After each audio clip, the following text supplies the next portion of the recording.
Fala pessoal, tudo bem? Professor Eduardo Cunha aqui com vocês novamente, né? Lesões na coluna. Pode treinar, não pode mais treinar, acabou a vida, morreu, paraplegia, já era, acabou. E agora? Dá, não dá? Como é que a gente faz? Então, antes da gente iniciar esse vídeo, né, pedir para vocês aí darem um apoio para nós. É um trabalho em conjunto com a PhysioWork.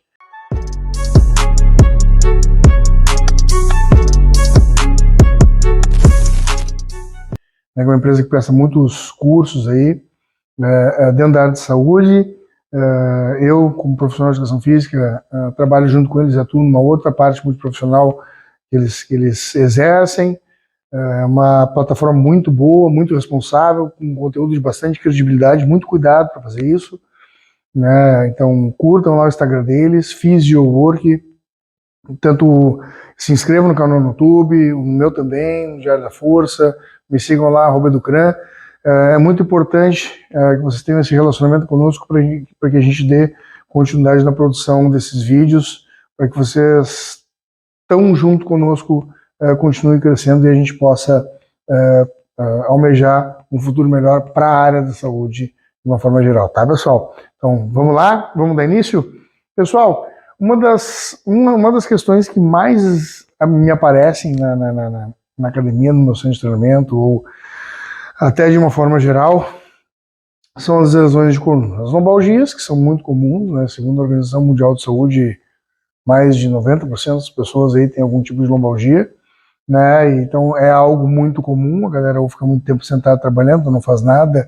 As forças que incidem cineticamente para que a gente tenha que movimentar o nosso corpo, né? O peso do tórax, as pessoas, quanto mais pesadas as pessoas vão ficando, a gente tem um índice de obesidade aumentando cada vez mais de forma abrupta, e esse peso do tórax com relação à articulação do quadril principalmente sentada, né, tem uma força muito gravitacional muito grande, e a pressão naquela região lombosacra é muito grande, então a incidência de lombalgia não tem como ser menor, né, é impossível. Se a gente for associar fatores, é impossível. Então eu não sou um cara muito bom de desenho, então também não escrevo muito bem, mas consigo me pronunciar melhor, né?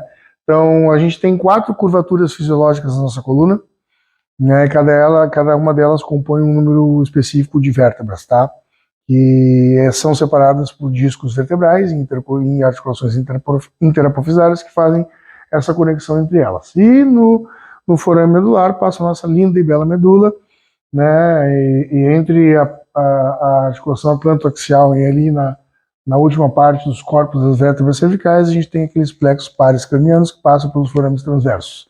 Depois disso, né, os corpos de vértebras eles vão ficando maiores e mais densos para suportar, né, a sobrecarga do corpo, né, mais embaixo, maior sobrecarga. As vértebras cervicais são menorzinhas, mais frágeis, e elas vão tomando mais corpo quando vão chegando perto da articulação lombosacra e sacrocoxigeana, tá? Lordose cervical, 7 vértebras. Cifose torácica, 12 vértebras. Lordose lombar, 5 vértebras. E cifose sacrocoxigeana, que aí tem mais 8 a 9 vértebras. 5 do sacro e 3 a 4 do cóccix. Lembrando que essas curvaturas, quando elas não são... Isso aqui são curvaturas fisiológicas, tá? Fisiológicas. Olá, você está a um pequeno passo de obter a maior mudança pessoal e profissional da sua vida. Você, que há muito tempo busca um divisor de águas, que torne você um verdadeiro especialista, além de um currículo invejável, com técnicas, treinamentos do mais alto padrão, com profissionais de referência do mundo inteiro, você está no lugar certo. Você busca aumentar a sua lucratividade, aumentar o número de alunos, pacientes e se tornar um profissional de resultados, aqui é o lugar certo. Ou seja, são aquelas que a gente tem. Depois a gente tem nessas curvaturas determinadas patologias, que é o que eu vou entrando e vou desmembrando para vocês. Então, por exemplo, a gente pode ter nessas curvaturas retificações. Então, a retificação da lordose cervical, retificação ou acentuação da cifose torácica, lordose, enfim, a gente pode ter nessas articulações. E aí, quando a gente usa o termo retificação ou acentuação de uma determinada curvatura fisiológica, ela já não é mais fisiológica, ela é patológica. Tá? É muito importante que a gente faça isso. Porque diversas vezes eu vi em diagnóstico de outros profissionais, ele tem uma lordose cervical. Que me fuder, né? Óbvio que ele tem uma lordose cervical, uma curvatura fisiológica, porra. Ele tem uma hiperlordose cervical. Ou ele tem uma retificação da coluna cervical. Beleza. Aí a gente está falando de patologias nas curvaturas fisiológicas normais. Ele tem uma anteversão de quadril acentuada. Beleza. Ele tem uma lordose lombar. Sim, eu também, tu também.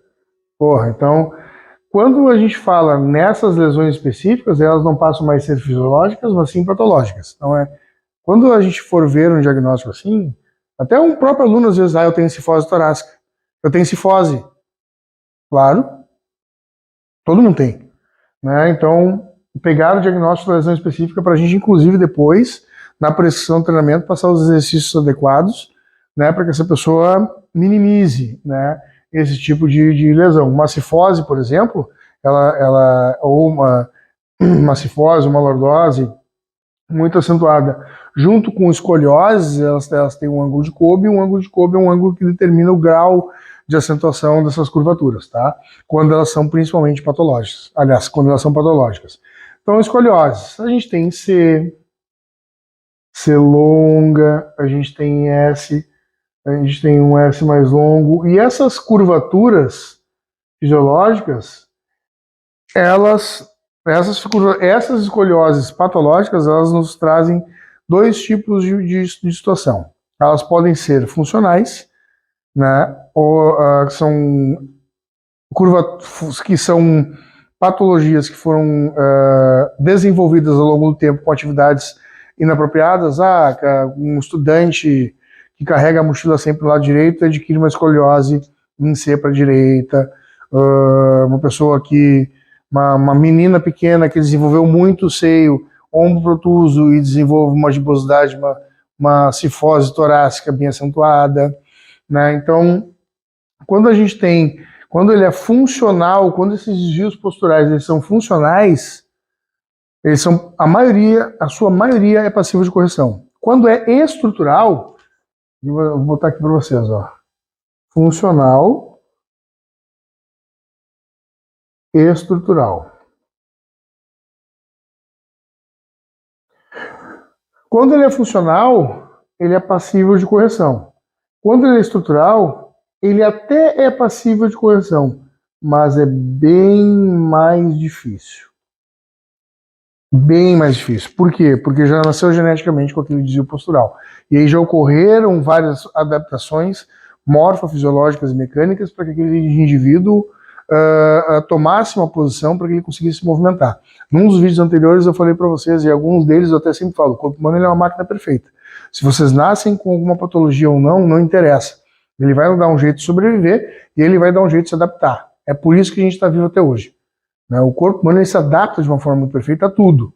Então, é funcional, vai se adaptar. É patológico, vai se adaptar. Só que quando é estrutural, vai se adaptar. Só que quando é estrutural, a gente tem fatores genéticos também. A gente tem fatores genéticos também, que aí fogem um pouco do nosso alcance técnico, né? Porque infelizmente aquilo não foi adquirido, nasceu com aquilo, né?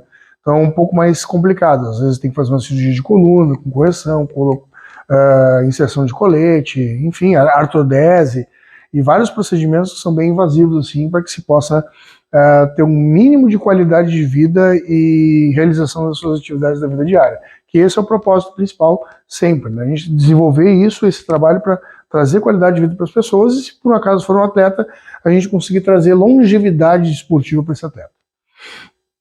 Então, depois das escolioses, a gente tem as rotações elas são anteriores ou posteriores, né? Se ela é uma rotação anterior à direita, ela está posterior à esquerda.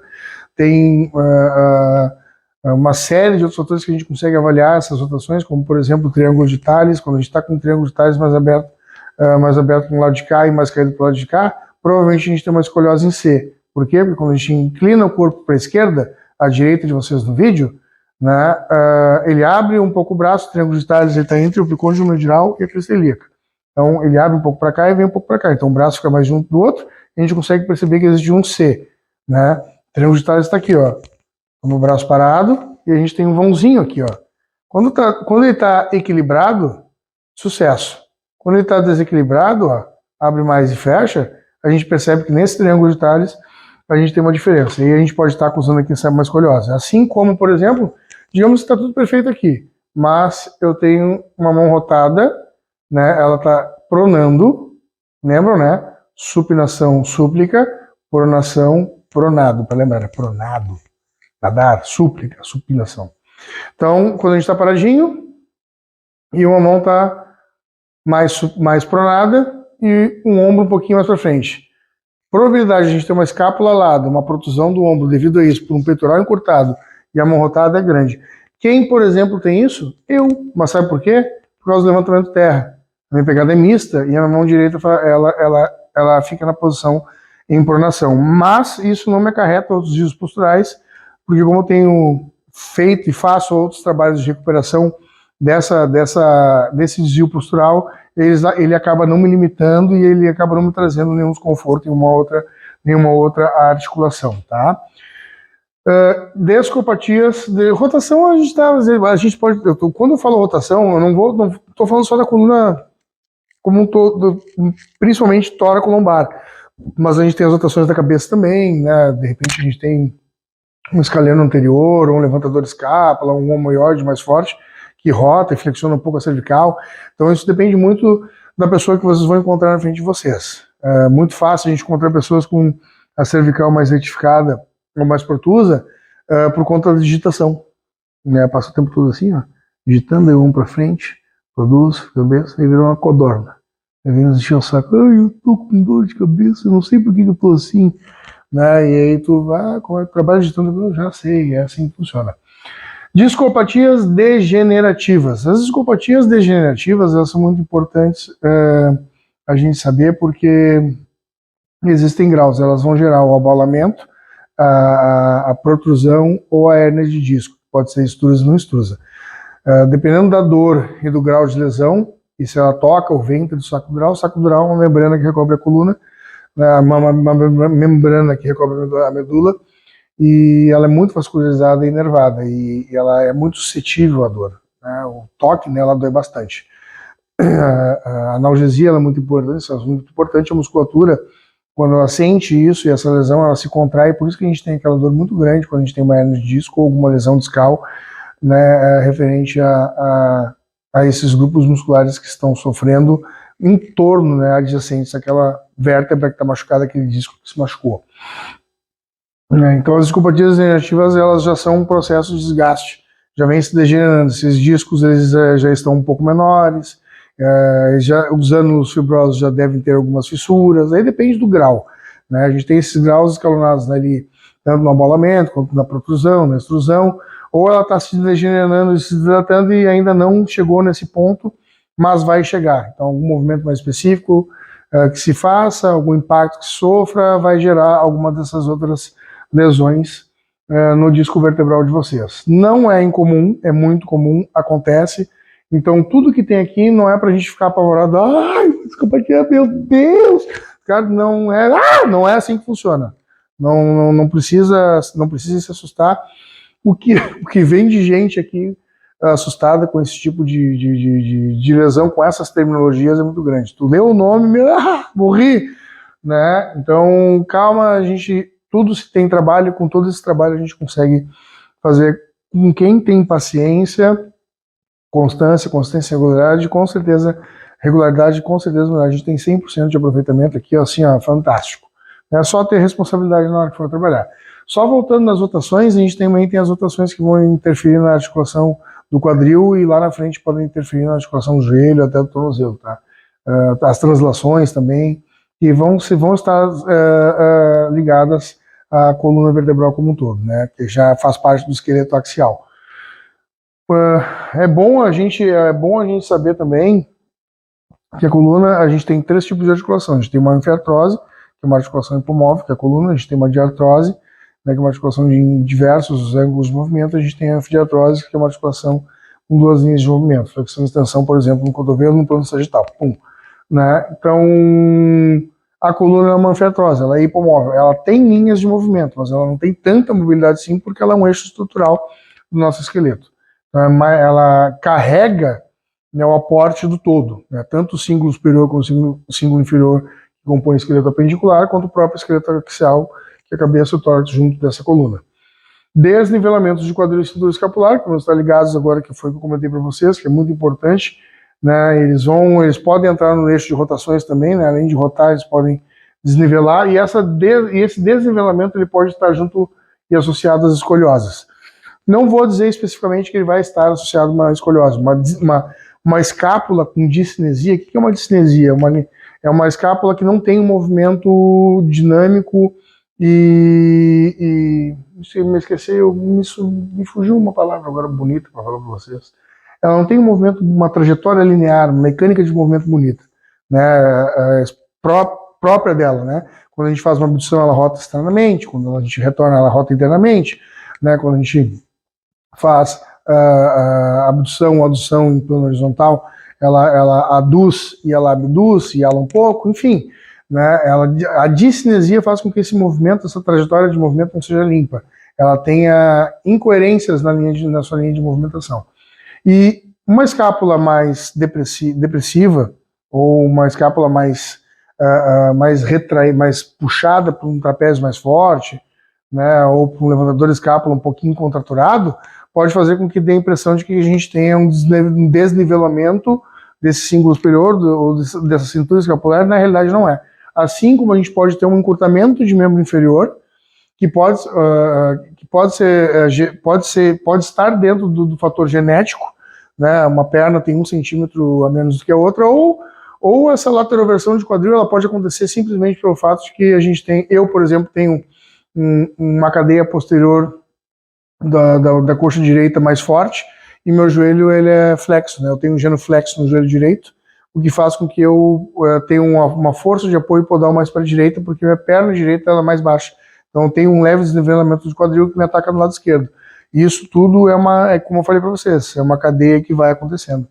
Mas é um joelho que eu tenho operado também, ele tem 2 cirurgias, ele é um joelho mais fraco, e eu acabei tendo essas limitações ao longo do tempo, cujo qual eu venho trabalhando hoje, com mobilidade, alongamento, enfim, né, e até trabalhos específicos para recuperação da força dessas 2 cadeias, anterior e posterior. Mas é muito comum isso acontecer, então não se assustem com lesões, principalmente quando a gente estiver falando em lesões de coluna, né? Então, tanto o genuflexo quanto o geno recurvado, que é o joelho hiperestendido, eles podem ter alguma movimentação específica no quadril que pode ir para a coluna lá na frente. Então a gente tem que saber esses desvios posturais também, é bom estudar. Lesões ósseas ou nos corpos vertebrais. Muito embora os corpos vertebrais lombosacrais sejam maiores, mais fortes, eles são os que sofrem maior pressão. Então, nódulos de Schmoll, lesões interapofisárias, osteófitos, são muito comuns de aparecerem nesses corpos de vértebras. Essas pequenas fissuras e fraturas, elas são muito comuns mesmo de aparecer. Então não se assustem também. O que a gente tem que fazer é proteger toda aquela região adjacente, aquela muscular, aquela estrutura óssea, aquela região óssea da coluna que está osteovertebral que está sendo acometida. Por exemplo, se for mais baixo, o core tem que ser, na real o core tem que ser forte sempre. Cara, botem isso na mente de vocês. O core ele tem que ser forte sempre. Não deixar de trabalhar. O core é o eixo de sustentação do corpo. E a gente é muito relaxado. A gente deixa de trabalhar quando a gente viu tá todo fodido, arrebentado, não consegue nem cagar direito, fazer força para cagar, parece que vai cair as bolas, parece que vai explodir o cu e já era. Sente dor na lombar e não consegue fazer nada. Ou tá com o bucho cheio de merda e começa a doer a lombar porque a compressão do intestino é muito grande. E é normal isso acontecer, cara, não tô brincando. É normal mesmo. Né? Então é tanta dor que as pessoas não conseguem suportar e tem que evacuar para poder aliviar a lombar. Imagina que merda, literalmente, né? Então, lesões ósseas que são muito comuns também, e as estenoses de canal, que vão acontecer muito mais na parte cervical, né? A gente tem os forames transversos, ou determinados canais, os canais os canais medulares, né, onde passa a medula, né, o forame medular, e às vezes eles vão começar a sofrer um pouquinho de estenose, são outras estruturas que vão começar a obstruir aqueles canais. E essas estruturas obstruindo aqueles canais, né, a coluna medula, a coluna vertebral é extremamente sensível, a gente acaba sentindo bastante dor. Aí vem aquela monte de dor que a galera mais passa se medicando do que procurando praticar um exercício físico, achando que o exercício físico vai machucar mais do que a própria ingestão de remédio. Primeira dica que eu dou para vocês quando vocês se depararem com esse tipo de situação: laudo sempre. Ah, eu tenho um problema na coluna. Tá. Fez exame? Não. Já tem algum exame? Não. Como é que tu sabe que eu tenho na coluna? Ah, eu tenho dor. Pode ter dor e não ter nada.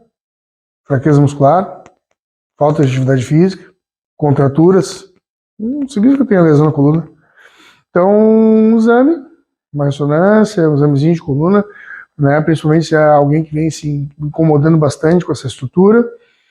Não deixem de olhar a imagem também, porque às vezes a pessoa que laudou pode cometer um erro, pode faltar algo no diagnóstico, né? São seres humanos, eu não estou criticando quem lauda raio-x, ressonância, tomografia, não tem nada a ver uma coisa com a outra. Às vezes o cara já fez 100 laudos num dia e, o cara tá cansado, né, de ver, pode cometer um erro. Ou não tá no dia bom, tomou uma guampa, sei lá, tá se cagando. Na hora de laudar o teu, tava se cagando. A sua dor aqui, já era. Gordinho, não tem nada. Vai. Entendeu? Enfim, a gente não sabe. Então, procurem ler o laudo, depois façam uma comparação com o exame de imagem, para ter certeza do que vocês estão vendo, ou até se vocês puderem enxergarem algo mais que a pessoa que laudou não viu. Isso, inclusive, é um trabalho multiprofissional, vai entrar em comum acordo. Essas pessoas que fizeram esse laudo, se souberem que vocês viram algo a mais, elas vão ficar bravas com vocês, ou se acharem menos, vão ficar felizes porque teve um outro profissional que também embasou, endossou e apoiou aquele laudo. Tá? Cirurgias, artrodese de coluna, dissecção de disco vertebral, enfim, várias cirurgias que também vocês vão ver. Vai ter o antes da cirurgia e o pós-cirúrgico. O pós-cirúrgico ele vai mostrar para vocês como ficou aquela parte daquela região da coluna quando ela foi, né, quando foi feita a intervenção. E aí, após a cirurgia, um trabalho de core bem leve. O que eu faço trabalho de core? Uma pranchinha de leve, uma descompressão em bola suíça, um perdigueiro, um bom dia só com o peso do tórax bem levezinho, bota um box lá bem alto e faz um terrinha alto, por certeza a coluna bem de levezinho, só com a barrinha ou só com o peso do corpo, um querobelzinho. Enfim, tem muita coisa que vocês podem fazer para trabalhar esse core. Claro, depois da cirurgia, a pessoa vai para físio, tá? Aí depois da físio, ela vem para nós. E aí a gente já está pronto, lá ela já vai começar a fazer esse trabalho mais leve. Mas a gente continua esse trabalho de core também. É importante que a gente mantenha a analgesia. Peça para fazer, se possível, uma acupuntura, né, uma liberação miofascial, uma massagem, né, relaxante, enfim, para que essa pessoa consiga diminuir a incidência de dor na coluna. Né? E, obviamente, o treino propriamente dito, que vai ter determinadas restrições conforme o feedback daquela pessoa para vocês. Não consigo caminhar direito, ontem deu demais, esse exercício não foi muito bom, então fiquei com muita dor, enfim. Tudo que vocês puderem captar e adaptar e ouvir bem para poder traduzir isso, transformar e prescrever um treino adequado para uma pessoa nessas condições. Mas aquela história de não pode treinar não existe. Não pode treinar, mas não, vai fazer pilates, natação, morreu, cadeira de rodas, nunca mais na tua vida. Cara, isso não existe. Balela, bulhufas de quem tem preguiça de trabalhar, preguiça de pensar, e médico que faltou um pouquinho, faltou aula de coluna lá. Né? Tanto que eu tenho um trabalho em comum com um médico, o Nilvio, né, o Severo, é um cara fantástico, né, e ele é um cara que eu indico todo mundo, porque ele é, sim, médico daqueles que sabe, se é sério, tá aqui, vamos dar uma segurada aqui, vem para cá, mas ele não é aquele cara que nunca mais, não existe isso com ele. Há situações, e dentro dessas situações a gente vai fazer um trabalho. e todo mundo, sem exceção, pode praticar um exercício físico, mesmo depois de ter tido uma lesão na coluna. Não existe, se alguém falar para vocês que vocês não podem, que não existe, que não tem como, troca de médico e qualquer coisa me manda um WhatsApp lá, um direct, que eu mando o telefone da clínica do Nil para vocês, e aí vocês pelo menos conversem com ele, aí, para quem for aqui do Sul, quem não for aí, não sei se ele atende à distância, mas enfim, vocês vão conversar com um profissional de verdade que vai trabalhar em comum acordo com um profissional de educação física de verdade também, que esteja interessado em um denominador comum apenas, saúde da pessoa que procura pelo nosso serviço. Valeu, pessoal? Muito obrigado. Saúde para o sucesso.